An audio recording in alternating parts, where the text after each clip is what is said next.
and welcome to episode number 228 of the Canadian Football Countdown, a proud member of the Canadian Football Podcast Network. Ryan and Trey with you here this evening.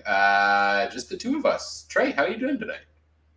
Great, man. It's my birthday in 2 hours and 20 minutes, so I'm doing pretty good. And for everyone that knows my best friend Squishy here, I got some new merch in the mail today. So from my wife, so I'm pretty happy. So yeah, 28 on the 28th. I guess is that the champagne birthday? I think so. So you might see me be incredibly intoxicated on Friday at a game we'll talk about in a little bit. So I'm glad the podcast is Wednesdays, not Thursdays. Well, an early happy birthday to you, and we're gonna have a good time celebrating it, I guess, tonight as we preview Week 17 in the CFL. No, Mike and Adam, I couldn't have asked for a better birthday. Well, you're stuck with me, unfortunately. Yeah. We're going to preview Week 17 in the CFL. We'll take a look at the major matchup storylines for each of the games. We'll make our betting picks against the spread and the over/under. And then at the end of the show, we'll go through some fantasy players to watch at each position. We're going to try to continue with the same format from last week. We felt like that went well. Nobody gave us feedback that said it didn't. So, sweet. We're also live on a variety of different platforms thanks to presenting sponsor Game Time TV, which you can learn more about at GameTimeTV.ca or Facebook.com/GameTimeTVMB. We'll take your comments, we'll take your questions in our live chat throughout the night. I see a couple of comments in there already saying happy birthday, Trey. Right on.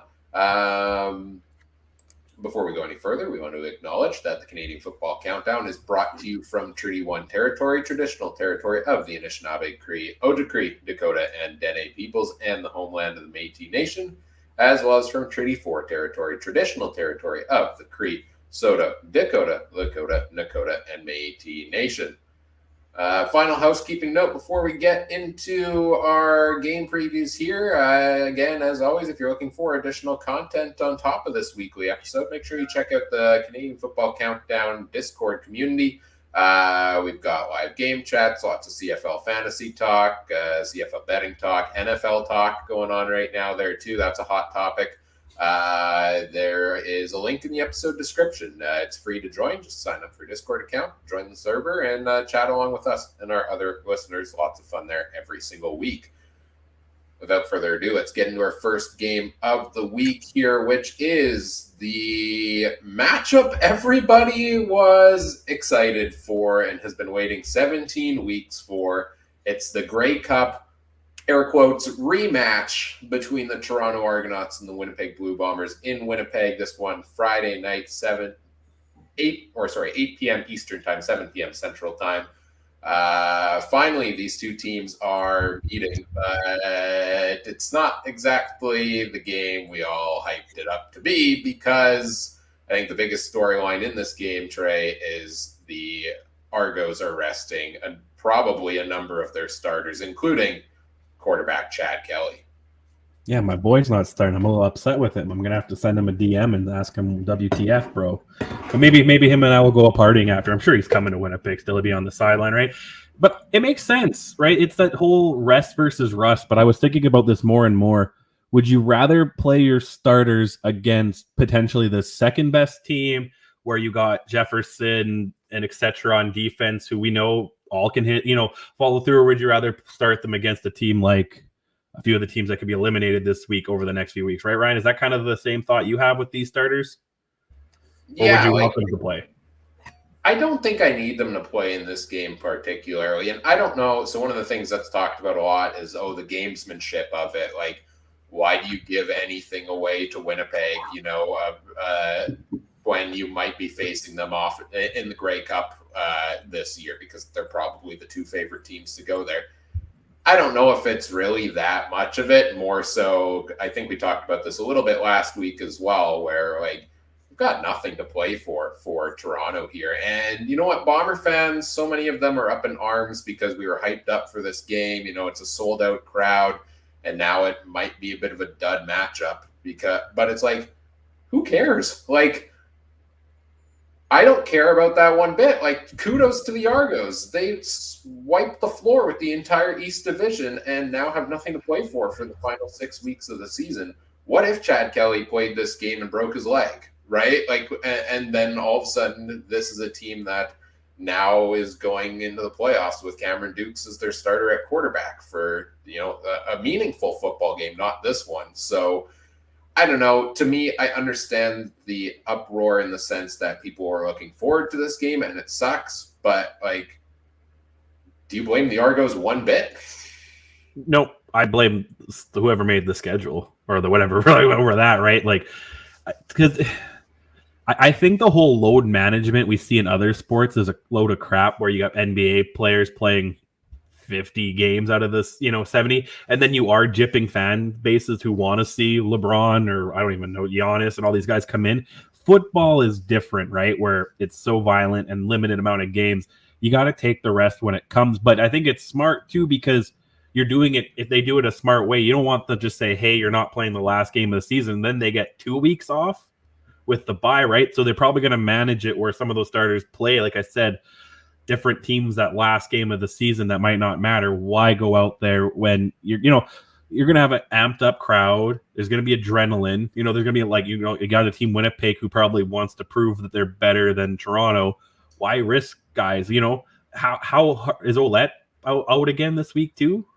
He's been practicing, so he might be back in, right? Like last time, I think was maybe a little bit nicked up, so it was more of a precaution. But he took last week off. I could imagine maybe he didn't even really have an injury, like a major one or whatever, just enough to go on the one game. And same with Harris. I wonder like how much is he really hurt, or how much more maybe he just taken the next few weeks. He's on the 6th game, but he doesn't have to sit there for 6 games, right? So. Is that a surprise to anybody? Andrew Harris on the 6-game injured list, going to come back in the playoffs right in time to, potentially go up and win his 4th Grey Cup? Like, rest him up, get him ready, big game, and he'll get a couple runs in between Ouellette and 4 straight Grey Cups and retire. I don't know if he would get it, but I just wish he was able to get the standing ovation. You know what I mean? If the fans were willing to give that to him, I'm not sure how it would go. But I think that's my one disappointment of him not playing. Yeah, I think he deserves it. I know I booed him. I'm joking around with that. You got to give a lot of respect to a guy, right? And if it wasn't for Oliveira, he probably would have been kept, maybe more too. So it's a little disappointing with that. And I don't think any of us hate that decision to move on from him. Clearly, given how well Oliveira has been playing this year. So and that was I said that a long time ago. Go with the young guy, and something that still Mike argues with me about all the time. But it worked out there, so we'll see. Yeah, it worked out for everybody. I mean, Harris got another Grey Cup over in Toronto. Oliveira has cemented himself as arguably the top running back in the CFL. It does suck, though, because I believe the Bombers played 1 game in Toronto last year, so Harris didn't get to come back to Winnipeg. And now, you could kind of tell this, and jokingly, but probably non-jokingly, a lot of people early in the season were saying, like, oh, Harris doesn't come to Winnipeg till week 17. Yeah, he's going to be on the injured list by then, because that's just how the recent trajectory of his career has been. So, yeah, this is his final season. He's not going to play here. You're never going to get a chance to see him come back to IG Field in a non-Bomber jersey. No, did he say he's 100% done, or is that just what it's expected? I think he already has a coaching job lined up with junior football. Right. Even if he wants to, let's just say he changes his mind, pulls a Tom Brady, and retires 3 times. Chances are the game next year is just going to be in Toronto, so it doesn't even happen then, right? So if it keeps it to the once a year kind of model, so yeah, that's disappointing. Yeah. I forgot about the coaching job, but congrats to him. And yeah, anything else? This game's interesting though. Do you think that because I know we have this, the Bombers are always good off a bye, kind of seems to be the story. And yes, Toronto's starting a quarterback that nobody knows anything about, and potentially we don't know who the running back is, and a couple of the receivers are still hurt. But do you think this game is going to be the -7 kind of game that the betting odds says, even with Toronto not? Because to me, sometimes that mystery might just mess with Winnipeg just more. Who are they going to study film on right now? Yeah, and that's the thing that the Argos are kind of doing smart with their load management here also is it's not just all the starters are resting for these games. Like we normally see from teams if they've made the playoffs, if they've got nothing to play for in the last 2 weeks of the season, it's okay, all the backups play for the most part. But Olette's at last week. Now Chad Kelly sits this week. You rotate a couple of them in and out. Is the team going to take that much of a step back? No, I don't think necessarily they will, the Argos in that sense. But the big concern is the quarterback, because Cameron Dukes, like you said, we know nothing about. We've seen him run a couple 1-yard plunges, and we saw him look not very good against Calgary when Kelly went down earlier this season. So you have a Toronto team that's locked up first, that's resting their star quarterback, playing a Winnipeg team that it very much is in a tight race to lock up first themselves, coming off the bye week, also coming off of a loss, and playing at home where they've lit other teams up in recent weeks. Like, to me, I don't know, if there's no other stories to kind of go off of here, we can just get straight into the betting picks, I guess. You mentioned the -7.5 line. I have one real quick question. We don't have to get into it much. But do you think a situation like this maybe makes an argument for one division? Because, if there was one division, Winnipeg and BC are still chasing Toronto for a home playoff or a bye, right? Yeah. So, yeah, I would love that, right? Yeah. I was talking to my buddy about this. Toronto being able to rest with 4 weeks left is kind of a byproduct of a 9-team league with 2 divisions, right? Like, I think it's unfortunate, but is what it is. But yeah, betting odds. I like it. Well, let's see. We talked about it. -7.5. Winnipeg, the home favorites, a touchdown and a little bit more.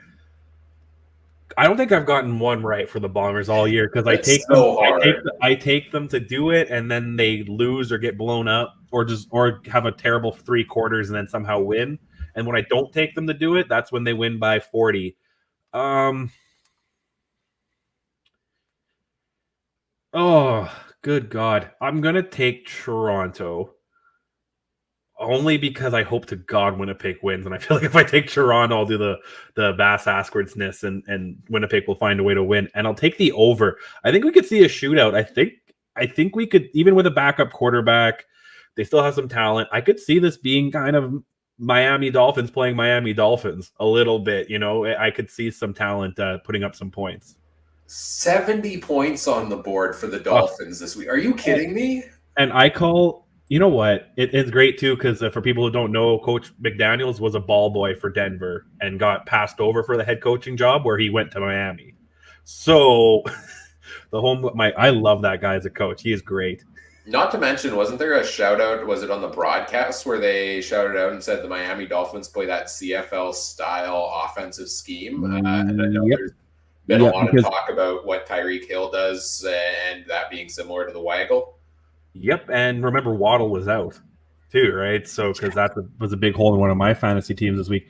And I don't know. I like him, coach, saying that he didn't want to go for 72 with the last second field goal. I'm like, that's crap. You do it. Like we were just talking about gamesmanship. I think you do it because watch there be a tie break for some points forwarded, and it's like a 2-point difference or something. We've seen teams go for late field goals because of a tie break. Right. Not to mention, like you're saying you're up 70-20, and you're saying you don't want to go for the record, right? A field goal would have given them record points scored in a game. You don't want to go for the record with this kick because you're not out here trying to embarrass teams. You already embarrassed them no matter what. You outscored them by 50. Like it's already there. It's the low of lows for the Broncos that game already, but. No, crazy. What we see is teams score 70 in this game. I doubt it. But I agree that the over is going to be hit between these two teams. And I'm taking the Bombers in this one to cover. Their last 3 home games, I talked on the podcast last week or the week before about how the Bombers suck on the road. And that's why I took the Ticats upset over them.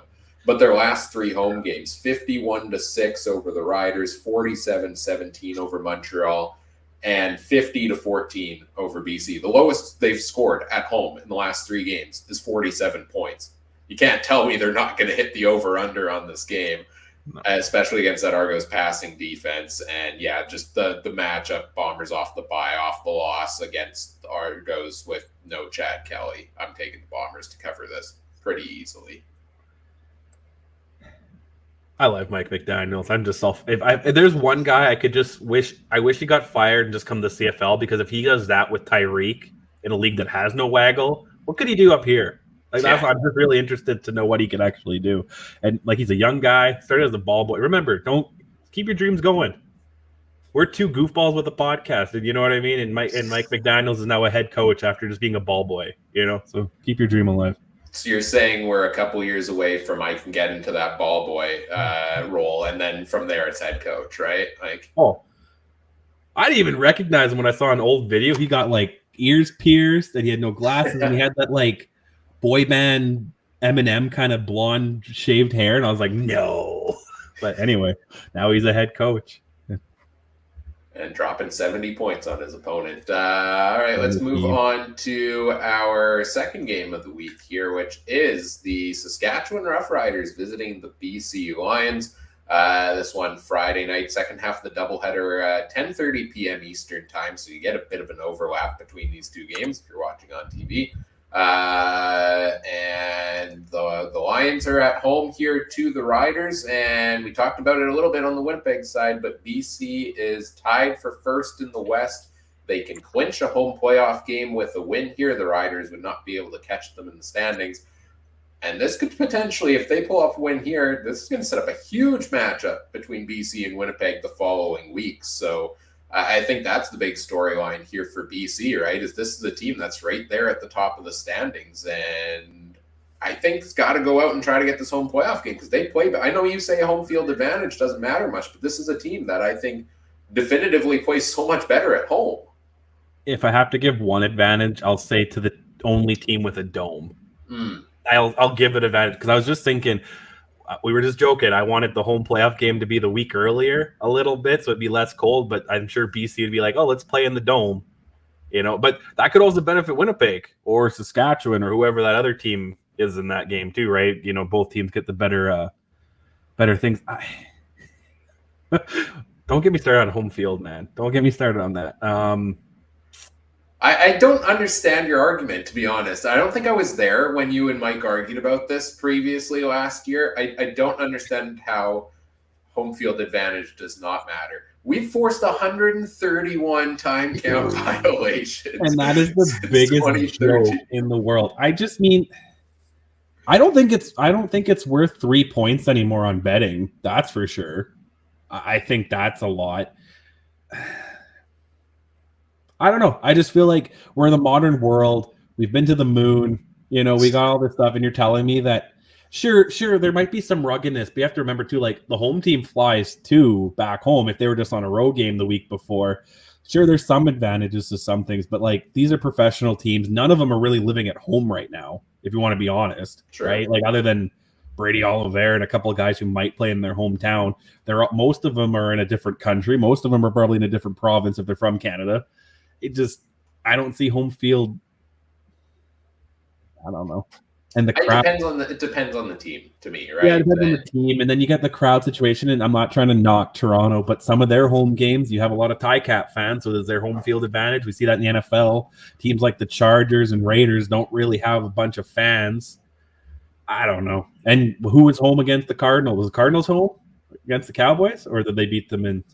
No, that I don't know. Because maybe Cardinals did get a home field advantage. But if you see the Discord, there is an advantage to betting because you get those 3 points that I think don't matter. So anyway, but who's home this game? BC? Yeah, BC is at home. Yeah, they'll win.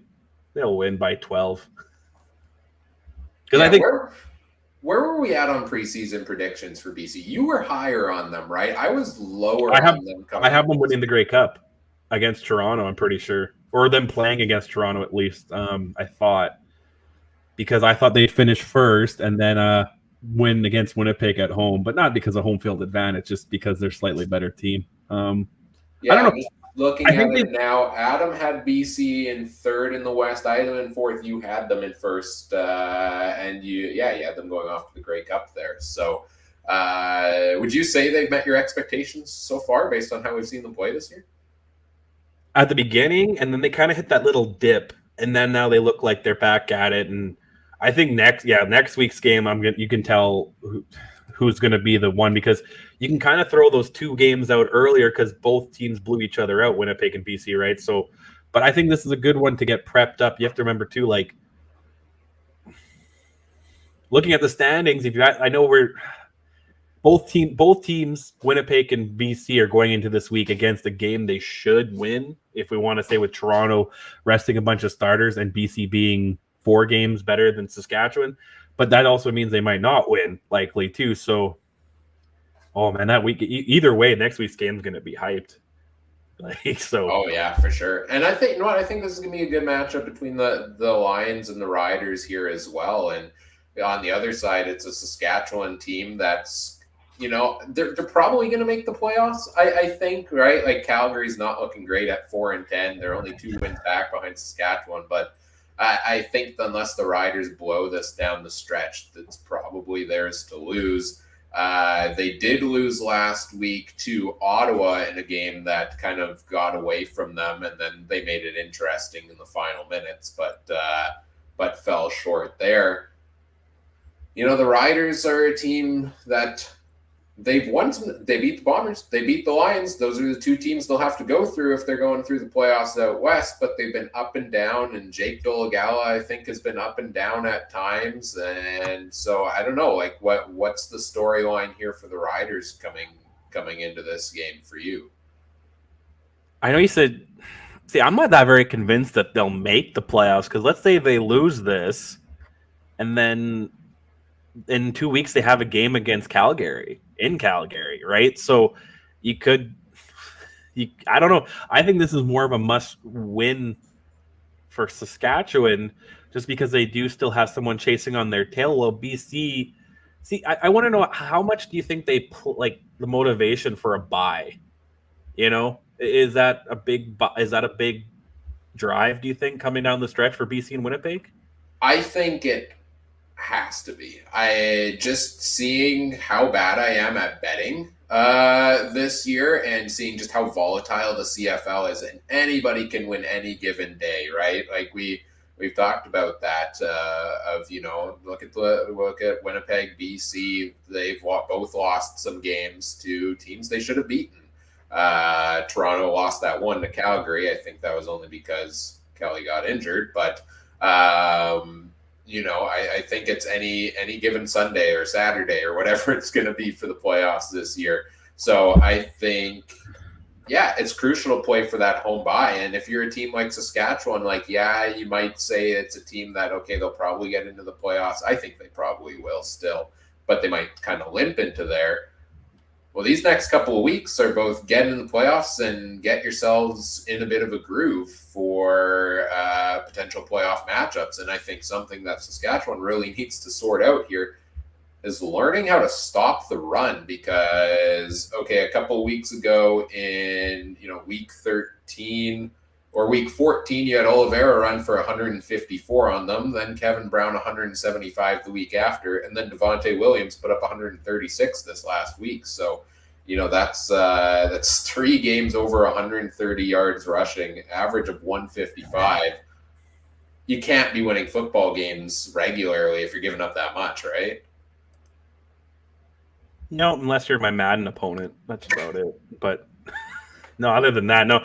And we're getting to that time of the year, running matters a lot more, right? So, yeah. No, I wish we had Adam here a little bit, because I kind of never can get the sense of Saskatchewan, because they give me the Maple Leaf Cowboy vibes where they're going to win they're going to win. It's kind of hard to really gauge where they're at, because I don't think many fans will honestly tell you what's going on there. So it was nice having Adam, but I can't. Do you have that up where our preseason predictions still handy? Because I can't remember where I put them. Let's see. The Riders, we all had it 5th in the West Division. So I'd say they, everything seems doom and gloom in Saskatchewan whenever they're not winning. And they're really in any fan base, but I'd say they've had a respectable year, especially given some of the injuries that they faced at quarterback. And interestingly, last game, Mason Fine did move back up to number 2 on the depth chart and was on the game day roster. I don't think Dolegala is at a point yet where you're pulling him, but you have to wonder. You had Fine playing decent football before.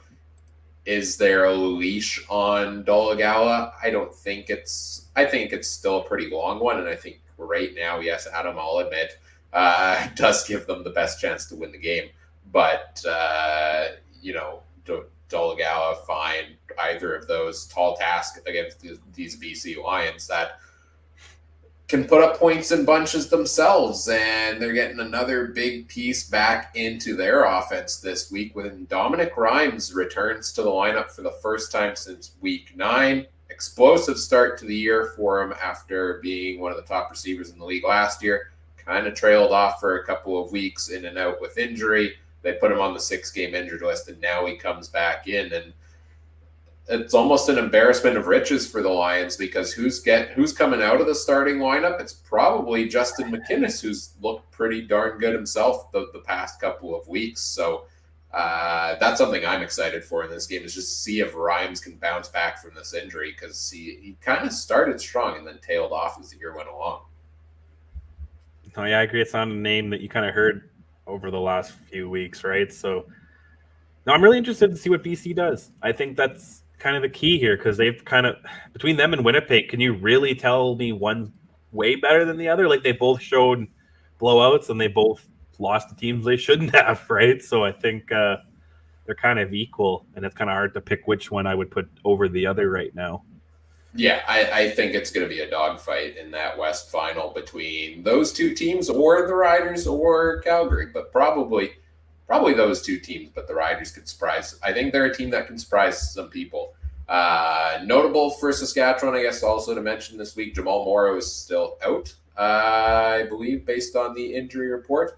So probably Frankie Hickson getting another start for them there.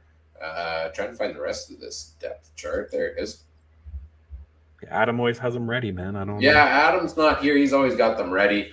That is the most probably notable guy out for them, but they do. And then Anthony Lanier is doubtful, and I think he's the big piece they were really missing on the defensive line last week on there that could be impactful for them.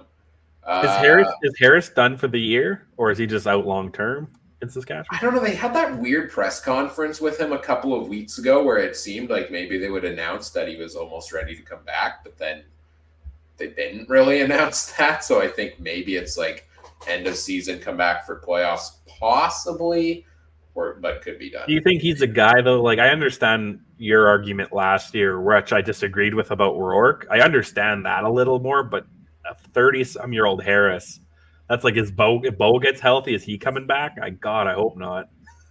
So. Yeah, I wouldn't take Dolegala is throwing, most games he's throwing 2 to 3 touchdown passes in right now, even if he's not dropping yardage everywhere. So I wouldn't take him out if he's putting points on the board for you necessarily right now. Any other topics on this one, or you want to get into the bets? Let's get into the bets. All right, what do we got here? Another bigger home favorite here, -9 just 9 for BC over Saskatchewan. Oh, I wonder if this is one too. I always want to know what goes in the gameplay, because if BC is up decently at half, do you think they maybe take the foot off the gas a little bit to get ready for next week? Because you don't need Vernon Adams or someone like that going down second half against Saskatchewan if you're up a little bit. And maybe Saskatchewan gets the back door. I'll go BC 9 just because I don't think they will take the foot off the gas pedal. And I'll go under, though. You? Yeah, I think I like BC at -9 as well. I think they are a team that, like I said, that home field advantage matters. And I think the Riders can't stop the run right now. And Taquan Mizell had his best game of his career last week rushing, and I think could potentially be in line for a big one. Across the board, I like the way the Lions stack up a little bit better here, so I'm going to take them to cover. Even though I hate these big spreads, I struggle with them every time. Yeah. So did you take over or under? Oh, I guess I haven't said that part yet. Okay. Over, under. I'll take the over. I think both offenses can put some points up.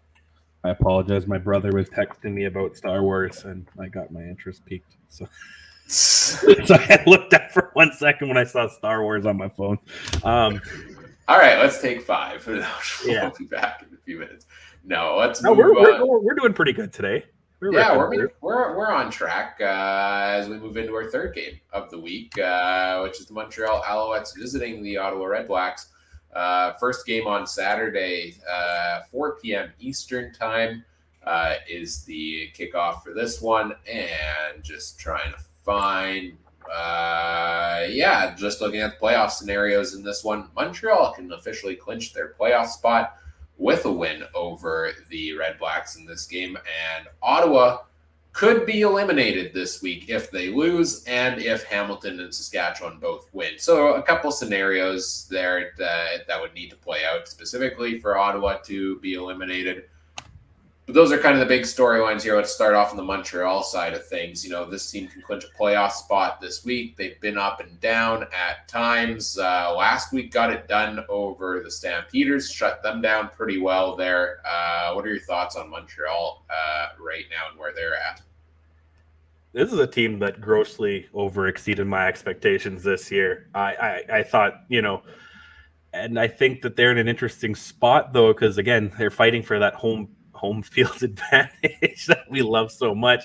But Ottawa, I don't know about Ottawa. They piqued my interest, and I thought, are they going to do it? I thought between them and Edmonton, I thought they had the better chance to sneak in somehow. But man, Hamilton two's there. I don't know. Don't you think the game with Ottawa in the playoffs would be a little bit more exciting than Hamilton? But I don't know. Maybe not. I don't know. We'll see. But I like Montreal's chances in this one. I think this is pretty much a must win for them because don't you think it's a big win when the new ownership comes in on free agency day or after free agency day or whatever it was and big gong show and then they get to host a playoff game this year? Like, I think that'd be a pretty big moral victory, don't you? Yeah, this was a team that when we were sitting here live, early February, mid-February, we really weren't sure what to make of this team. And I'm still not sure what to make of them because they play really well in games they should win, right? And I've said this week after week, and last week they proved that as well. They should have beaten the Calgary Stampeders, and they did, and pretty handily. They held them to 11 points in that game, just as they have almost every opponent they should have beaten. So this team is able to play some pretty darn good defensive football. They've added some nice new pieces to do that, like Sean Lemon's having being pretty successful there. Darnell Sankey, huge addition lately for them there. They've got a bunch of defensive playmakers. It kind of makes up for some of their offensive inefficiency they've had so far. So, Noel Thorpe, I think it's Noel Thorpe's the defensive coordinator there still. He can put up a pretty good defensive scheme. Now I'm second guessing whether that is Noel Thorpe. I don't know. I'm terrible with coaches, man. They move around too much. Looking it up. Hang on. He is the defensive coordinator with Montreal. There we go. I thought at one point he may have gone over to Ottawa, but I might also be misremembering. But the point is they've put up pretty good defensive performances against everybody else except for the teams ahead of them in the standings. So, this is a team that is going to make the playoffs. They are probably going to get a home playoff game, I would imagine. But then what can they do from there? And what kind of, like I was talking about earlier with other teams, is what kind of role can they get on here late in the season that figures out some of that offensive inefficiency? Cody Fajardo, start putting touchdowns on the board. Let's get those passing touchdowns there. Let's get the ball moving down the field more regularly and get it some consistency going for those big matchups. Because you're going to have to get through Toronto to go on to the Grey Cup out east, right? Like that's booked already. So yeah. Man, I'm at a weird place. I want the playoffs. I know there's a couple things still left to be decided, but I just want the playoffs because we're getting the picture. Like in the East, it's pretty much any of those three versus Toronto, is gonna, and in the West probably Winnipeg, BC. We kind of have a fairly clear picture, but Montreal's that one team. I got more high on them later after, and I think. I don't know. If you had to pick one right now, I know the season's not done, but would you think Fajardo's winning, leaving the marriage of Saskatchewan, or Saskatchewan's winning? Can I answer neither? Yeah, neither. They both lost the kids in the house somehow. I don't know. I don't know. I was hoping for Fajardo really to just go out there and, show that he didn't need the Riders, but I don't know if he's still got a few weeks to do that. Yeah, and he's playing decent football for the most part, but he's just not connecting. I equate it to what we saw from Trevor Harris, this guy who went the other direction for a number of years, where he's a great football player, but he just can't put points on the board at times, and that hurts them. But their defense has done such a good job of bailing them out, and now they face an Ottawa team where their offensive line has struggled to keep Dustin Crum upright, while Montreal's offensive line has struggled to keep Fajardo upright. So, to me, the key in this game is just the battle in the trenches, right? Which offensive line can keep the other defense at bay, because the Red Blacks defense last week against Saskatchewan lit it up. I think Mike had him on his fantasy team. They put up 14 fantasy points in that game, on 5 to 7 sacks, something like that, and 5 turnovers. So, these I think are two playmaker defenses, and if Fajardo's not really been lighting it up yardage-wise, it's a good opportunity to do so against Ottawa's passing defense that is the worst in the league in that category. So, on the odd, if we want to flip and talk about Ottawa for a bit here as well, I guess the big story is partially their defense is at fault, partially offensive inefficiency, but this is a team that has made games exciting. And I agree with you. I think an Ottawa playoff game would be exciting because it comes down to the wire every time. But last week they finally got the win, but almost blew it at the very end after a number of weeks of it going the other direction. So this is a team that has not been able to get it done when it needed to, and that's costing them, because they could be eliminated this week if a couple of those other teams win. So it's do or die time for Ottawa. So what do you got to do to get the win here if you're the Red Blacks? Is the stats page on the CFL website correct?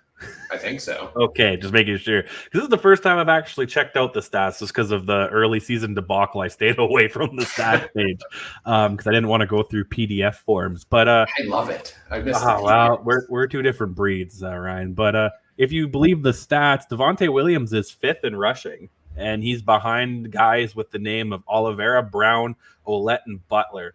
Those aren't 4 bad guys to be trailing on that list, right? So I think Ottawa, you got to run the ball, right? They ran the ball he had 136 last game, right, against Saskatchewan. Like I said, I've never looked at the stats page. I'm trying to refigure out where everything is.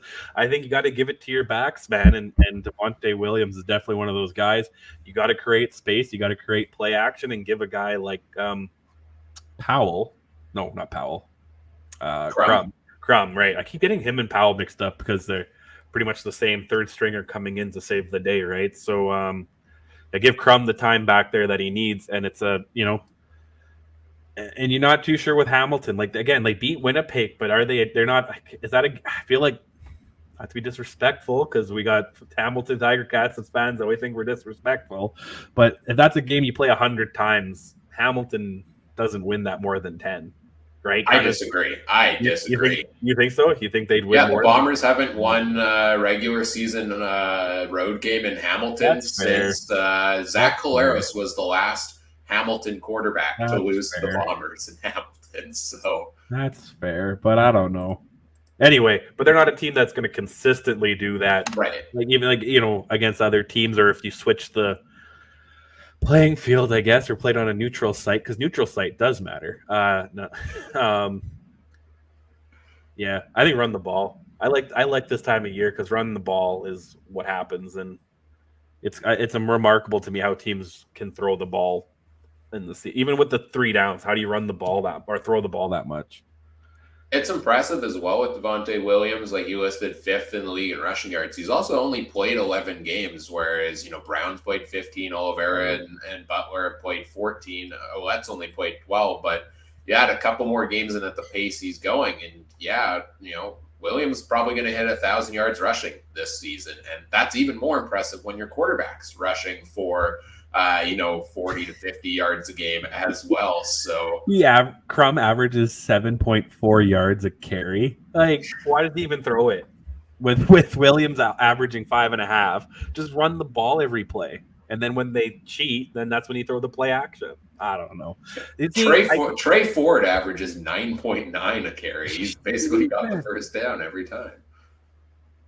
Crazy. I just don't understand the running ideas. When you watch it,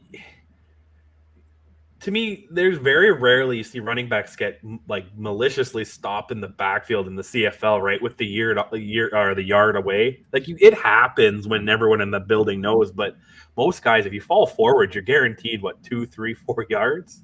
I don't get it, but yeah, I've got my whiteboard out, man. I don't know. All you gotta do is just run the ball right up the middle, and you're guaranteed. Even go for it on 4th down. But yeah, perfect. Yeah. Betting time or do anything else? The other guy I want to talk about here was a guy you had in your fantasy lineup last week, and you were high on him, which was Tyson Philpott of the Montreal Alouettes. Last 2 weeks seems like he's coming on a little bit strong. Great season for him last year. It's his sophomore season. Is he kind of on? I wonder, is he kind of on the track to be on the rise here to make it into the top Canadian receiver conversation? I don't think he's quite there yet, but it's kind of nice to see these up-and-coming Canadian receivers.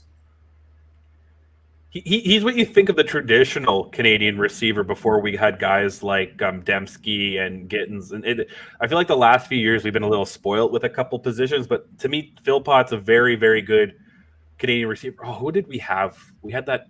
I don't know. There's a couple of times where, like, a lot of teams, a Canadian receiver is a guy who literally just stands on the far outside of the field, right? And that's kind of what it was. And if he gets a catch or two a game, great. But he's turning into the next kind of Nick Dembski kind of player, and I love it. And I remember when we were talking about him, I know we don't really know much about the youth sports, but we were saying how the one in Calgary was a little bit more higher ranked and higher this, and he's had injury problems. And they're twins, right? Yeah, I think so. Yeah, must be. Or if they're not, they're Irish twins, and that's great. But yeah, I like him. I like what he's doing, and they both had injury problems, but it's nice to see one of them's coming back here and at the right time. And if they heat up, and I think that's all it takes is for Jardo and this guy to heat up and get a little connection going.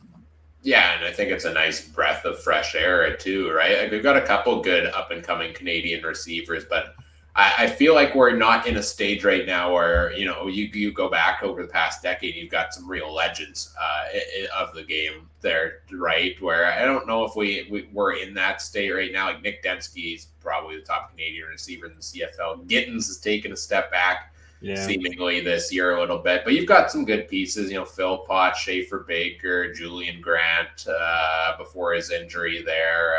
Sam Emelis has had a great year. Justin McInnes also. I think it's just exciting to see some of these Canadian receivers get a little more involved with their teams, and when all that off-season talk about the ratio and whatnot, see these guys contributing out there pretty handily is good to see. Yeah. Let's get into our betting picks on this game. The line's a little closer on this one, isn't it? Yeah, this one's a little bit more our speed. We have Montreal, the road favorite, going into the, what is it, TD place? No. Yeah. Well, TD place. Okay, sweet. You got it. There we go. I was about to say the donut box, but that's Hamilton. I'm usually good with my stadiums. I'm really good with them until the sponsorship changes. I hate when they do that. Okay, so not good with coaches. Not good with coaches. Good with stadiums. Okay, I'm keeping the list. Because I play Madden, so it always says what stadium you're in. Right?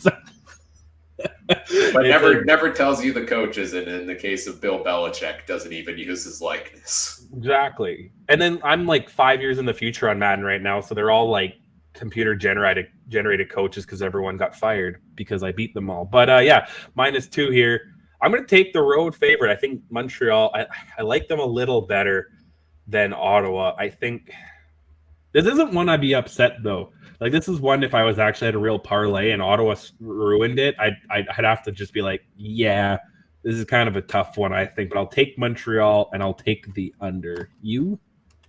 Yeah, I'm going to agree with you on both of those. Again, Montreal has done a really good job of shutting teams down that aren't ahead of them in the standings. This is a game they should win. Ottawa seems to find a way to fall just a bit short most times. I know last week they picked up the win there, but I think their offense, that still struggles to put points on the board. They're up to 8 passing touchdowns on the season now after 2 last week. But against Montreal's defense, those are going to be hard to come by. And so I think I like the Alouettes a little better here. But both offenses have not been very efficient putting points on the board. I'll take the under on this one also. If I'm being honest, I wouldn't bet this game in real life. It's crazy. It's like I said, it's one that you can't be upset. Like it's one you're gonna coin flip and you hit it. You got beer money. But if you don't hit it, you just can't be that upset with. I don't think. I stayed away from CFL after with how our records have been this year, but it's tough. It's tough to bet. I came so close this week. I got the first 3 games completely right. Just needed the 4th one, and it came close. But we're going to move on to our next game here and talk about the team that's dead to me for that very reason, which is the Hamilton Tiger Cats hosting the Calgary Stampeders. This one Saturday, 7 p.m. Eastern time for this game. It's the big reunion between Bo Levi Mitchell and the Calgary Stampeders. Oh, wait. Nope. He's got a clipboard. Yeah. He's got the clipboard on the sidelines. Maybe he'll wave to Dave Dickinson across the field. Maybe they'll share a cute little moment post-game. But it's seemingly going to be Taylor Powell back under center again for the Ticats in this one. Again, another scheduling thing. It's where this meeting should have been earlier in the season, but the schedule was also made before we knew that Bo was going to Hamilton, right? So that's a thing where in hindsight it should have been, but like, what are you going to do? I mean, it's all scripted, right? So they should have known, but that new NFL commercial kills me too. No, you're right. But I think that with the schedule talk, that's why every team should have a home and home. So then this thing doesn't fall through the cracks. But another game that if we look at the line, I wouldn't touch this one at all because again, you could look at either team. Both teams have had disappointments. Both teams have had obviously they're some limelight when they each got Calgary's got 4, Hamilton's got 6 wins, right? So they have their moments, but I don't even know how to touch this game, Ryan. Like I don't know. Yeah, these are 2 teams that have been up and down. I think what you mentioned earlier about Hamilton kind of is pretty much hits the nail on the head of this is a team that won't consistently strike fear into you, but they've won some big games. And last week took a bit of a step back against the Argos once again there. AJ Ouellette wasn't playing and a couple other starters I think were out. You thought maybe Hamilton. I picked them to go and cover the spread. I picked them to win in that game, and they kind of let me down, obviously. And Taylor Powell did not look good early in that game. He got it going in the second half, but there were moments in that game where he's looked decent. He's looked solid in recent weeks, and against the Argos pass defense, you expect more than that, and it seemed like he kind of took a step back. And you've got Jake Mayer on the other end of this matchup, who's been a guy that a lot of times has been the same thing. So, which quarterback would you take right now, head to head? I almost cursed. Oh my god. I mean, it might have been picked up. I apologize to the kids maybe watching. I guess Mayer because he's leading the league in passing yards. He is. That's according to the stats. Yeah. No, he's the only one that hasn't been injured yet this year, so he's played. Well, him, Adams, and Collaros all have 14 games. Fajardo's got 14 games. Yeah, and he's beating Vernon Adams by quick math there, 34 yards. And 101 over Collaros. So I mean, you take him, I guess. But Powell also didn't have the opportunities. Like, he's got half the game starts, I guess. But I don't know. Comes down to which team do you rather maybe make a playoff push, I guess. I mean, Hamilton's kind of in that position where they're in they're in unless Ottawa really runs the tables, right? Yeah, Montreal. If Montreal beats Ottawa on Friday night, or is that right before I guess that's right before this game, right? That was one we just talked about. So if Montreal beats Ottawa 3 hours earlier, Hamilton can lock up their playoff spot with a win in this game. So not only that, a Hamilton win this week eliminates the potential of a West crossover, which is pretty significant for the team they're facing this week, because then that leaves Calgary with the only option of trying to catch Saskatchewan out west, essentially, to make the playoffs. So big playoff implications, I think, on both sides in this game. That's huge one for both teams here to try to get it done. And, I'm excited for this game. I think this is two teams playing for their playoff lives. They've looked inefficient at times, and one of them's got to kind of put destiny in their own hands here. If we went back in time and asked preseason Ryan, which team would you be more shocked if we said wasn't going to make the playoffs? Well, Calgary, of course. Like this is a team. We're in foreign territory when we say Calgary is fighting for their playoff lives here, right? Like, this is a four-win football team. This is the first time they're below 500. They're going to finish below 500, I think, since, I don't know, early 2000s, if not earlier. I only ask because there was a lot of hype with Hamilton, I guess, early in the year, and everything like that. But there was a lot of hype on Hamilton, but also, how much of it was I've made it clear. I think I've made it clear over the last 17 weeks my stance on Bowie. Oh, I know. At this point in his career, so I kind of had see, you're right about the Calgary thing, but in the beginning, if I was looking, I would rather put my money on Bo than Mayer, but Bo didn't make it. But yeah, no, you're right. You're right. It's an interesting one. Again, I guess this kind of keeps things interesting in a 9-team league where a 4-10 team against a 6-8 team is actually kind of intriguing. Because this was in the NFL, this game you wouldn't even see this game on Red Zone, right? So, I mean, but in this league, it's playoff implications, and I don't know. I'm having a tough time with a lot of these matchups because it's such a weird time of year where you have 3 or 4 teams, like we talked about, might be kind of half-assing it or resting and not worrying about it. And then you got 2 teams could be out, and then 2 teams who are fighting for their lives, and 2 of them, I guess, are in this one. So what'd you say? I've heard it that 10 times. Hamilton wins and they're good. If Montreal also beats Ottawa. Oh, okay. But if Ottawa then they'll be fighting Montreal for that home playoff game for the next couple of weeks, right? So, but if Ottawa loses, though, that eliminates the crossover. Or Hamilton wins, it eliminates the crossover? If Hamilton wins by themselves, if Hamilton outright wins, it eliminates the crossover. And then if Ottawa also loses, it eliminates Ottawa, I think, from the playoffs as well, is how that works. So big playoff implications here. And, I'm kind of hoping for the result of maximum chaos. Like, whatever keeps the playoff scenarios interesting. Like, we'll still have that race between Montreal and Hamilton, even if they clinch the playoff spot here. But keep as many teams in this for as long as we can, because we're week 17. And if we have to come on the podcast for the next 4 weeks and come up with things to talk about when none of the matchups matter, like, what are we going to talk about? It'll be a 20-minute show. It's not the end of the world. Yeah, I mean, better early for once on a Wednesday night, but we'll just end up spending an hour and a half trying to decipher fantasy options from these teams where we don't have the depth charts yet and don't know who's starting and who's not. So I think, hopefully not all of these storylines are locked up in the last couple of weeks or in the next week or two. A couple of interesting notes for both teams, though. The Ticats made a couple of signings today. I think it was Jamal Davis on the defensive line was just released by Montreal. They bring him in there. And wide receiver Darrell Walker brought in by the Ticats here. I don't know. Where do you stand on Darrell Walker?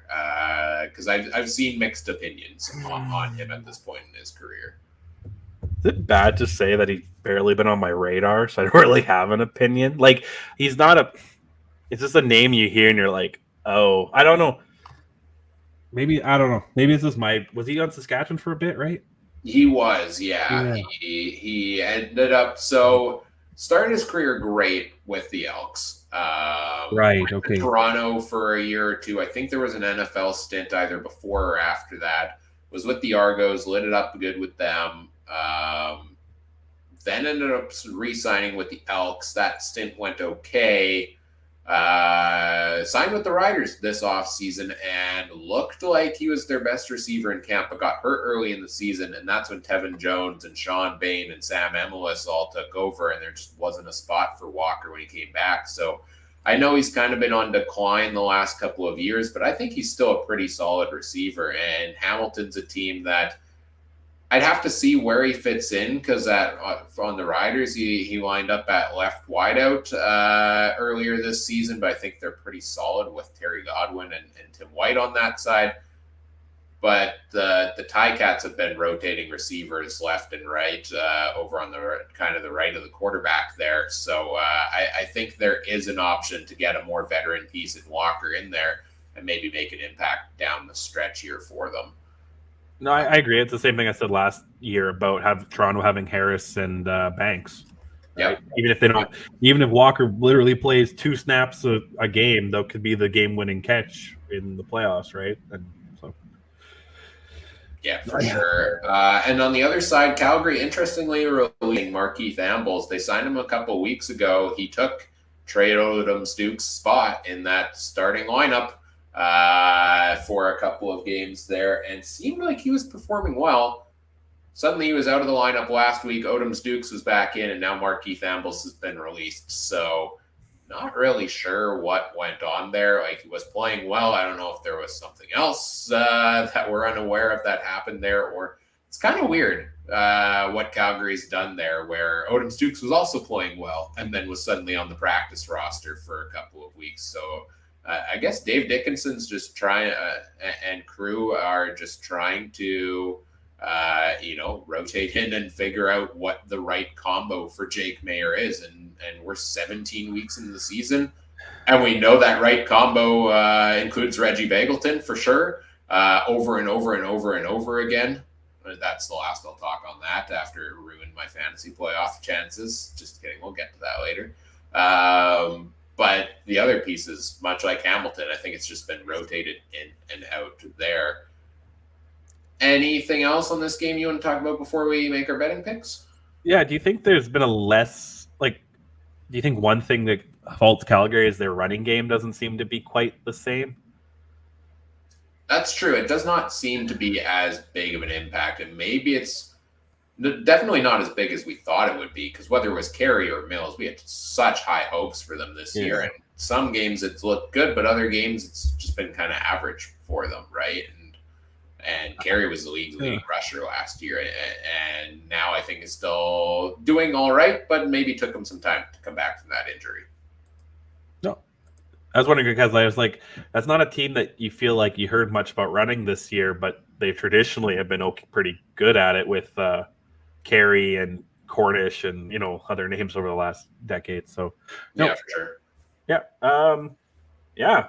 Hamilton, home favorite. I don't know if we could say that many times this year. And 47.5. Well, I'm going to take the under. I'll start with that. I don't think these teams are going to put up tons of points. I think it'll be close. Will it be less than a field goal? Oh man, I'll take Hamilton. I'll take Hamilton, Ryan. What do you got? Here's the problem. The Ticats are dead to me after last week, so I don't want to pick them. But Calgary does not inspire me whatsoever here either. So, I'll take the emotion of them of last week out of it, and I will take the Ticats to win this one at home as well. I feel better about how they've played lately than I do with Calgary. I think they've shown the ability to take over some games. Calgary has just been hit and miss left and right. Over under, yeah, I probably got to agree with you and go with the under on this game. Not by much, but I think they will hit it. So now, for our friend FM fans watching, we took your team, man, so they better show up. Yeah, that was personal growth for me. I was not going to take them coming into this podcast, but over the last hour of therapy, I've moved on. I'm ready to go back to it again. And if they get it wrong again this week, well, then they're officially, not picking them the rest of the season. After that, speaking of Hamilton, before we get into fantasy talk and that fun stuff. We had a big announcement this week of not the Grey Cup halftime show, but the Friday night Grey Cup festival show. Carrie Underwood is going to be headlining that. What did you think? At first, I was thought it was fake. And I was like, Adam, that's really good photoshopping, because he's the one that put it in their Discord chat. And then the more I thought about it, I was like, oh, that's cool. And then you think, at first it was kind of weird. And I was kind of like, no, and then I more thought about it. She's a big football fan. Her husband's from Southern Ontario, and Mike Fisher. I'm just more, and I was like, why, if she's a Friday, who the heck's on Sunday? Yeah, that was interesting as well. And interesting timing also, because the NFL just announced Super Bowl act with, what is it? I think it's Usher, right? Usher. Yeah, so they announced the Super Bowl act, and immediately that's get people talking about the CFL halftime show as well. And I've heard a lot of rumors and talk that, or it's probably just people talking, but that it might be the Arkells again, which didn't they just do the Grey Cup in Hamilton 2 years ago?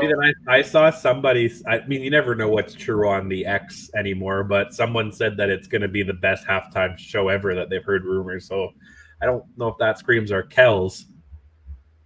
Well, we haven't gotten the call yet, so clearly it's not going to be the best halftime show.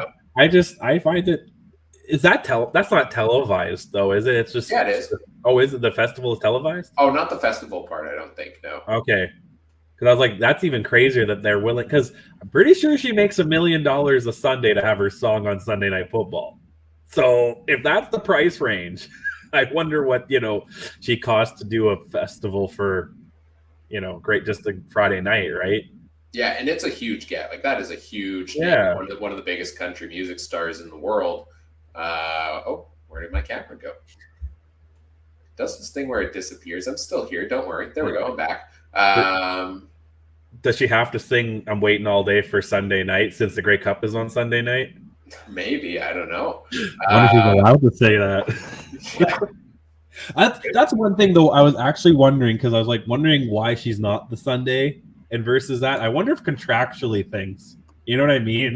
She's a major spokesperson for the NFL, and then her to play a halftime for a competing thing on Sunday. I wonder. I'm even surprised it was a Friday because of her connection with the NFL. You know what I mean? But whatever. Yeah, I actually I saw your theory on that, and I liked it. It was interesting. And she's married to Mike Fisher, Nashville Predator and Ottawa Senator hockey player, right? So, what more could you want? No, it's a big name for the CFL to get somebody like that. If they're going to top that for a halftime show yet, too. I mean, Taylor Swift, it's obvious. That's why she's dating. That's the real reason why she's dating Travis Kelce, just so she can learn some things about football, but not make it too obvious. Because if she came to Winnipeg to watch a game, that'd be too obvious. So that's my theory. The Taylor Swift thing with I don't know if we want to get into that I never thought I'd talk about Taylor Swift on this podcast, but only the NFL where they've already got every other demographic. They got male, 12 to 80 locked down 100%. They have the massive ratings, and then what can they do to improve it? Let's get the most famous, one of the most famous people, where people are spending thousands of dollars on her and on tickets Just to stand outside, people are paying hundreds of dollars. I saw people were buying people's contacts that went to Taylor Swift. Seems ridiculous. Let's get her to date probably the most popular player. Yeah. And I'm not saying the NFL. That's like, if we were talking about script, that is awesome. That is awesome. And then have her sit with Mrs. Mama Kelsey, like on his jersey sales multiplied by 4. Like that was like the most watched game. That was like the most watched non-playoff Super Bowl game or something too, I thought. And it's just ridiculous. And my TikTok all day has just been girls explaining football to other girls so they can watch now. And I'm like, geez, it's great. But I mean, hey, it works for the game. And yeah, no, took the NFL by storm this weekend for sure. We'll answer. I want to answer a couple of comments. Richard, you mean your brother doesn't watch the podcast? No, my brother's not a CFL guy. He's a loser. And he kind of likes the Riders, but he's not a CFL guy because he's a loser. And the Jets, who asked about the Jets jersey? Chris, the new Jets jersey. That's what does Simon Cowell used to say? That's a no for me. You know, like that. That looks like some crap a 12-year-old makes on NHL 2K or whatever. Like it, awful. I agree. I didn't like the new Winnipeg Jets hockey jersey. I like their heritage is it's great. The white and the navy. I don't mind the blue aviator. It's not my favorite, but it looks like my kid took a blue crayon and it just looks awful. I don't know if it can get worse than the Bombers camouflage jerseys from way back when. Those were pretty bad. Those were pretty bad as well. All right, let's get into our fantasy players to watch for this week in the CFL. Again, we'll go through a couple of names I've got per position. We'll see if Trey's got anybody else to mention there that I don't already have on the list. Let's start with the quarterbacks. Your top 3 to keep an eye on here for me. It starts off with Vernon Adams Jr. He's $13,500 this week, averaging 24.4 fantasy points per game in his last 6 and 22 in games on the season where he didn't get hurt. That's pretty darn good total.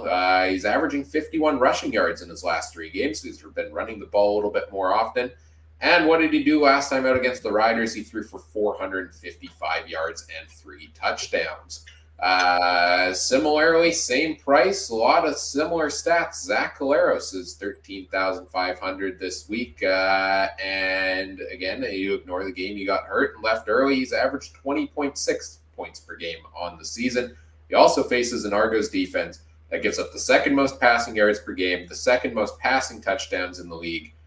And also, if they're resting starters, I think the Bombers' offense could be out there putting up points pretty regularly in this game. So I think there's a lot of room for yards, room for touchdowns for one Zach Collaros. And if you want a slightly cheaper play, I also do like Dustin Crum at $11,000. Back-to-back games of 29 or more points for him. 5 games over 24 in his last 10 starts on the year. The others, you're hovering maybe around 9 to 15 points in those other ones. He's a big boomer bust guy, right? Like 6 rushing touchdowns in his last 5 games, 55 rushing yards per game for him. The matchup against Montreal is tough. They shut down the pass pretty well, but they also give up a lot to the run, which is Crum's greatest strength, is his rushing ability. So I like this matchup. I like the play potentially of Crum as well, because I feel like a lot of people are going to go that Adams or Collaros route. So, if you want to be different and play a boomer bust play, I think Crum's the guy there. VA, Collaros, Crum, any other names you want to throw in here at quarterback? Well, since I'm out of every playoffs in CFL football, I'll just throw together some madness here. I went with Powell because we were saying Hamilton could do it, and I think that's a pretty important game against Calgary. So we might get some garbage points in fantasy quarterback. But, stay away from Toronto. And I would even maybe stay away from Winnipeg. Did you say Collaros? I did say Collaros. Did you? I would stay away. Because, again, if it's a game that gets out of hand at halftime and they're up, why would Bombers keep Collaros in? I mean, they do keep Collaros in. Osh does keep him in a lot longer than most fans are comfortable with. But if they kept him in until the fourth quarter when he put up 5 touchdowns in the first half against the Riders, maybe. right? Maybe. I think he plays long enough to hit the point total. Yeah, maybe Collaros. Yeah, I'd take, whatever. All right, let's look at running backs here. 3 names to mention here. Taquan Mizell, $9,500 was the top running back last week with 30 fantasy points. The Riders have allowed an average of 25.4 points to starting running backs in the last 3 weeks. We listed off the yardage earlier in the show. They've given up at least 130 rushing yards in 3 straight games. So the matchup there is mighty favorable. And he's also averaging 5.5 targets in his last 4 games. So he's getting a lot of work through the air there as well. I really like Taquan Mizell as a play here this week. And not too high of a price there. I also really like Devontae Williams at $9,000. He's averaging 19 carries a game in his last 3, which is the most in the CFL. Faces a Montreal defense that we just talked about as being better against the pass, not as much against the run. They give up 14.3 points per game to starting running backs. With the Elks being on the bye, that is the best rushing matchup to pick for this week. And Brady Oliveira, he's more expensive, but he is $13,000. But again, at home, after a bye, after the loss, Argos resting starters, there is a very real scenario where the Bombers get up big and run an Oliveira, all day long, especially late in the game.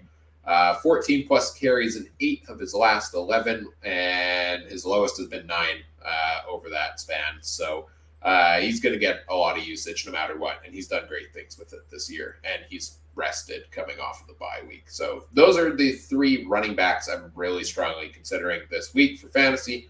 Any other names there for you outside of Mizell, Williams, and Oliveira? I have Butler again. I kind of like what he's been doing lately, but I also have Oliveira. I agree with you because he's one guy too I wouldn't take out. They actually have taken him out. I think a little bit earlier than Collaros over the last few weeks, but he hits his totals. And they still have, that's the thing with Winnipeg. They still have enough to play for where, like, the point where you're resting guys, if this game gets to that, and I should be saying if, because, the Argos are a deep team, right? And they could come out, they could win this one. They could, keep it close. But if it's to a scenario where you're resting guys, that's going to be because you've already put a ton of fantasy points on the board. So... I thought remember the last time the Blue Bombers played the Argos with a backup quarterback? They lost in Regina. So good times. Yeah. It's a good thing we've got the Grey Cup rematch this week. Let's talk wide receivers here. A couple of names. I was undecided on some of these wide receivers. I found it tough to find some top names to put in here. But a couple I am for sure looking at. Reggie Begelton, 11,500. Last week I faced Mike in our Discord fantasy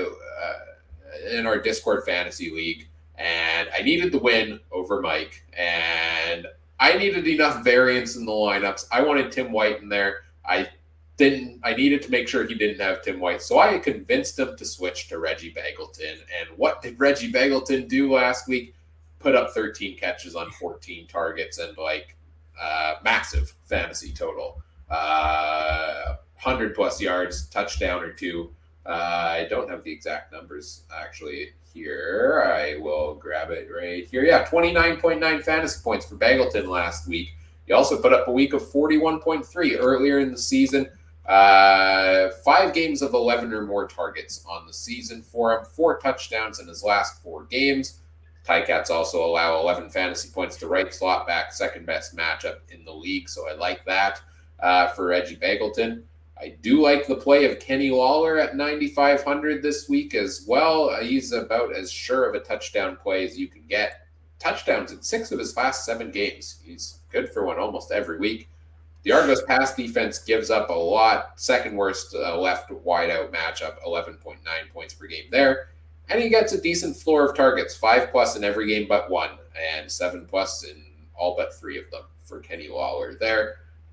A couple Ticats receivers, I'll go back and forth on these. It's either Tim White or Terry Godwin. I feel like I want one of them almost every week, and I pick the wrong one almost every week between those two. So what I'll say is I'll throw them kind of both in here, as I think Godwin has kind of had the better floor. He's consistently getting that target share, and he's been, putting touchdowns on the board decently here and there. And he's probably going to consistently get you in that 10 to 15 point range. But I think the ceiling on Tim White is even higher, right? Godwin the last 2 weeks, 16.1, 16.8. Tim White had a down week last week, but just a couple weeks ago was putting up 25, 38 points, etc. So it depends on what the rest of your week and your lineup looks like. This is the last game of the week, so if you leave yourself enough cash to kind of maybe decide based on that, that's kind of a direction I would go there. And then finally, I will mention Montreal is facing the Ottawa Redblacks. So, they don't defend the pass very well. There could be room for a lot of passing yards. So I think in that case, I'd probably want to look at in the direction of a guy like Austin Mack at $11,000, who gets the largest share of the targets for Montreal. 8 last week, 10 the week before. Ignore the game he got ejected, 13, 7, and 13 in his past several games there. The touchdowns are few and far between for anyone in that Montreal passing game, but I think Mac just gets, again, much like Reggie Begelton, that elite usage that is probably going to lead to a pretty good fantasy day for you there. I thought about maybe Keon Hatcher. I thought about Alexander Hollins. Dominic Rhymes coming back into the lineup kind of messes up, some of the target sharing. They've had some down weeks here and there. So, I'm just going to stick with these names here for the recommendations for big name wide receivers. We also have a couple of cheaper ones I'll talk about when we get to our value plays in a minute or two. But any bigger priced wide receivers that you've got in your lineup that I haven't mentioned here? Nope, you named them all. Nice. That was efficient. All right. Let's talk defenses. This is my least favorite one to talk about because I don't put much time into studying the defenses, really, because they more often than not are not worth it. So I don't know. Let's start with you on this one then, because I covered your picks on the last one. What are you? Which defense are you thinking of here? I just put Hamilton just because it kind of fit my price range. That's pretty much all I added. I thought maybe that could be a sloppy game where you see both quarterbacks throw a couple picks and not really high scoring. So it's kind of went with that. Yeah, I think there's a lot of good potential defensive matchups this week as well, right? Like Saskatchewan, $5,400, and they've had miserable weeks the past couple of weeks, but VA keeps throwing picks, and much the same.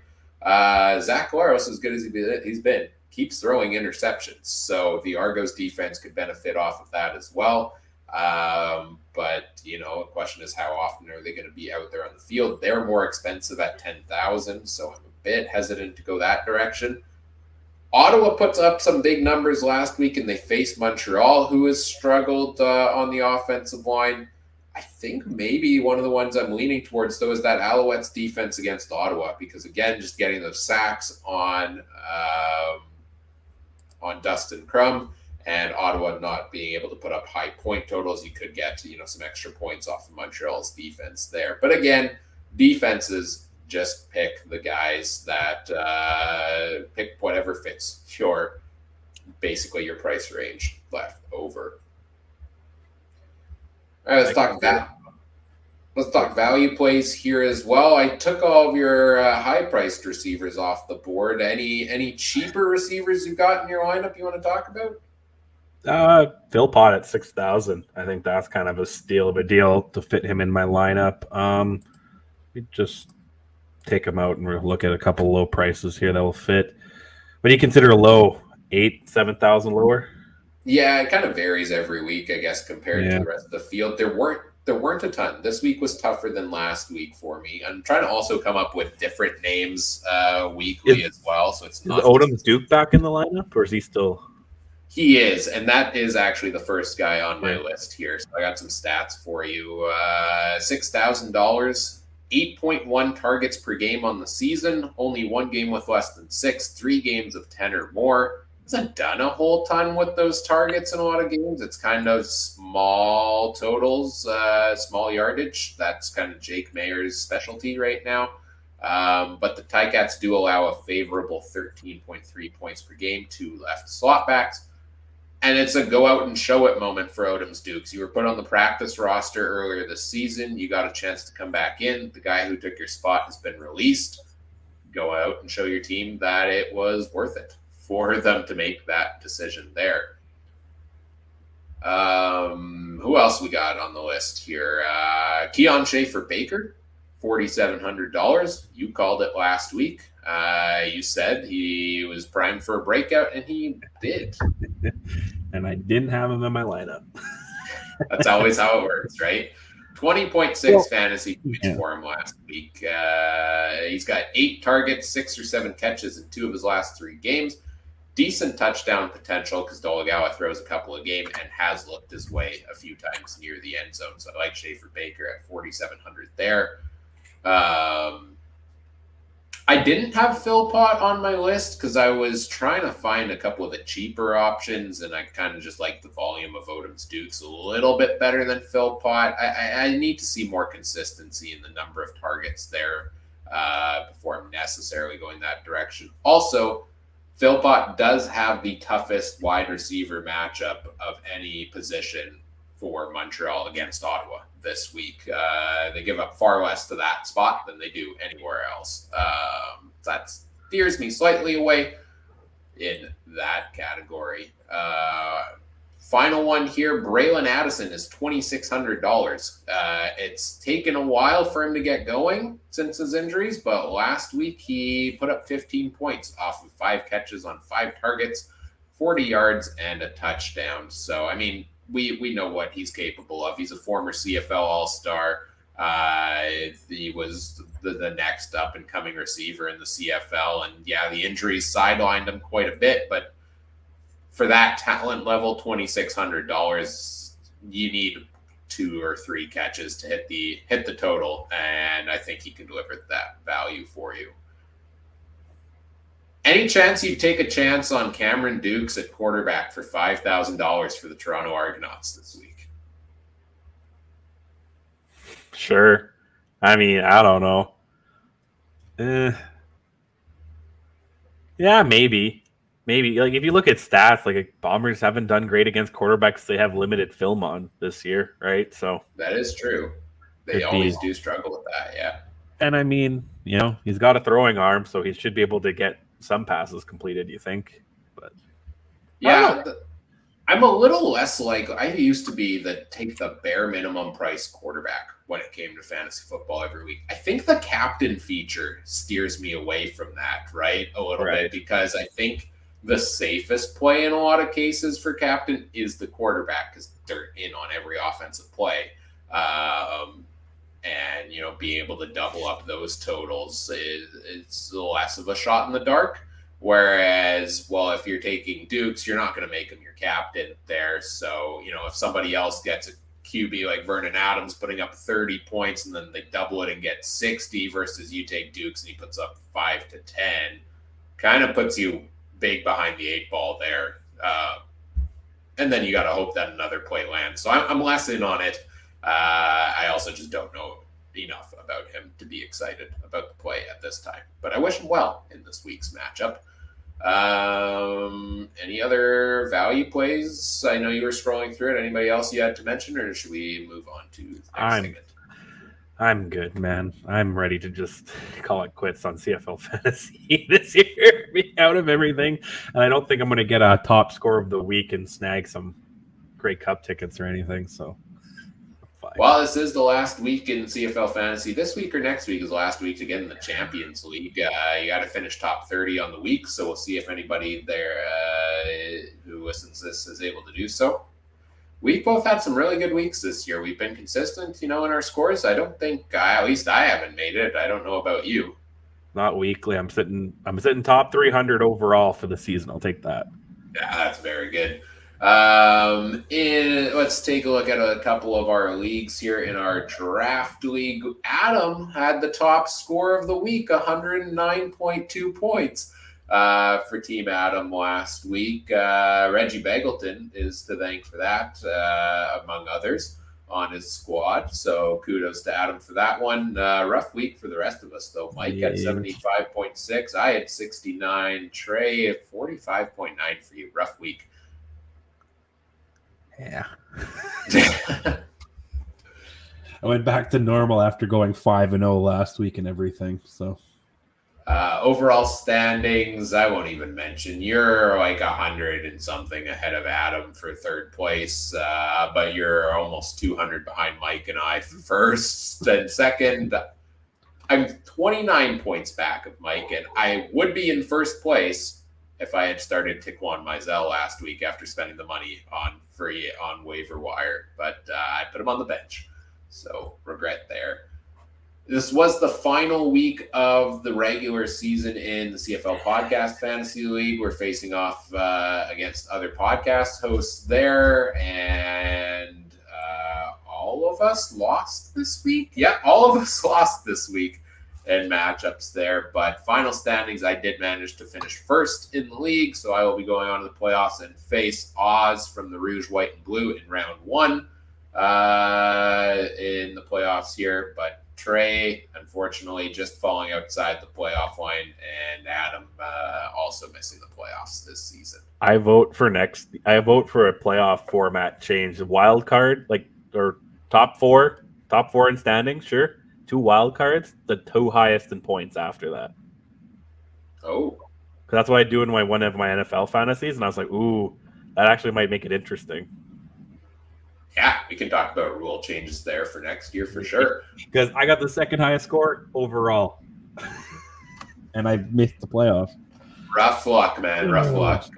Same thing, our Discord league, playing with other members of our Discord community. Those results are now final as well. It was a stressful final week in that league. There was a lot riding on fights for those playoff spots. And, Adam lost to Brandon.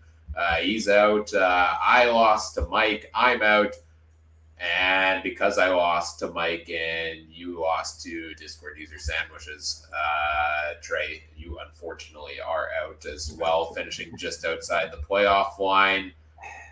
The 3 of us are out, but Mike is the sole champion left for the CFC crew. His first year playing the CFL Fantasy, he makes it into 6th place, claims that final playoff spot, and he'll be going head-to-head with members of our Discord league in the playoffs here. And kudos to everybody. That has been, we've got a lot of great fantasy players and the listeners of this podcast. Like, pat yourselves on the back for a sec, folks, because I'm our fantasy expert, and I finished 9th in the league.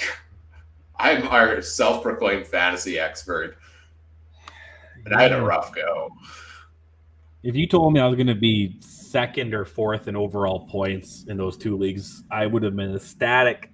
But missing the playoffs, yeah, it's tough. Weekly matchups, and for any of the guys who are playing the NFL one, I'm going to get you in that. That's... Well, you won't get me, but you can get everybody else. Playoffs. We'll see. We play once more, I think, and then playoffs. Oh, yeah. I'll see you in the playoffs. So best of luck to everybody playing the playoffs there as well. If you're in that Discord league, Trey, you're giving betting odds for our matchups there. I don't know. Do we want to get into that? It's not going to be very relevant. It's not going to be super relevant for anybody else who's not in that league. You know what? This is our show. This is our show. We do what we want. If they don't like it, let me see where are they? Where did I put them?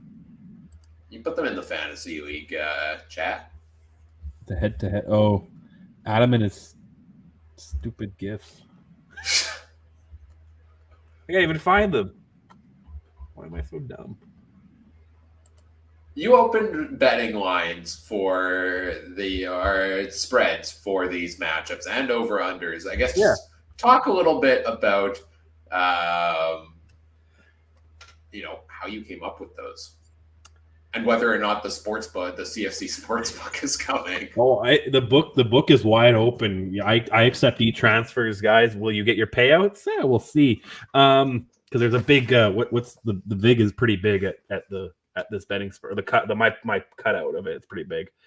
So what I did was I took the season average and like average per game, and then I took the last 3 weeks and I kind of made an average, and I just made a mumble jumble. So if Mike's watching, it was no disrespect, man, that you're plus 16. Like, it's just numbers.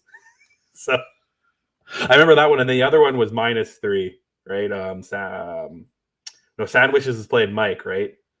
That was the 16, and then the Richard and Brandon was +3. Yeah, so that one's gonna be tight. I would definitely bet on that one.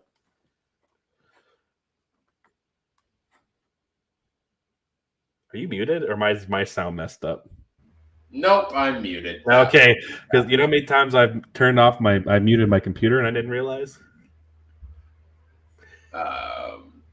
Yeah, I was just saying the final. I'm just happy I can enjoy watching those matchups unfold stress-free, feet up. Although I do have another matchup in the other league that I got prep for fantasy playoffs there. But yeah, we're getting down the stretch here of the CFL regular season. A couple of weeks left to go. Then we'll get into playoffs as well, which I think we're all very much looking forward to. But let's start wrapping things up here, Trey. I think we almost finished on time.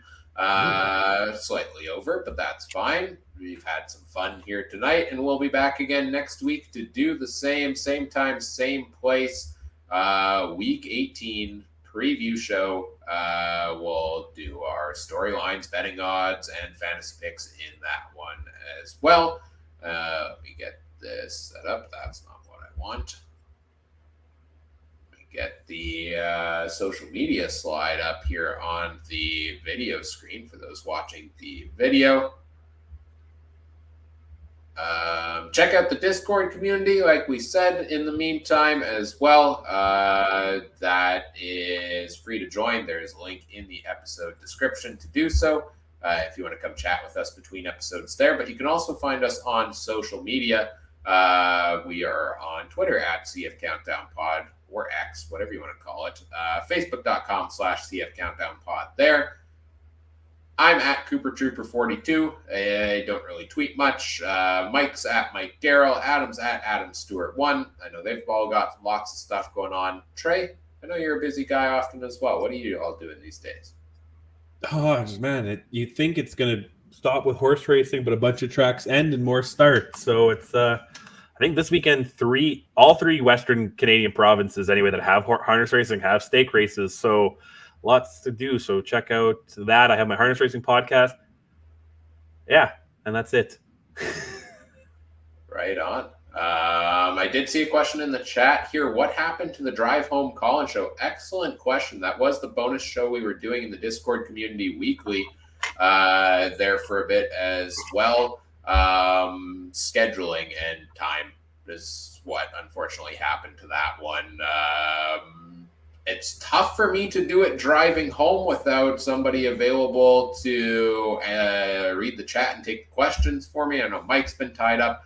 My work schedule's also been more sporadic. And then just trying to find the time to edit it as well, because I already spent a couple of days just prepping some of the notes and stuff and the fantasy stuff for the show. So I'd like to at some point bring back that kind of extra content, but right now the schedules are pretty jammed up the rest of the season. So unfortunately don't know if that show will be coming back this year. But we'll still be going Wednesday nights the rest of the way, at least previewing the following week in the CFL.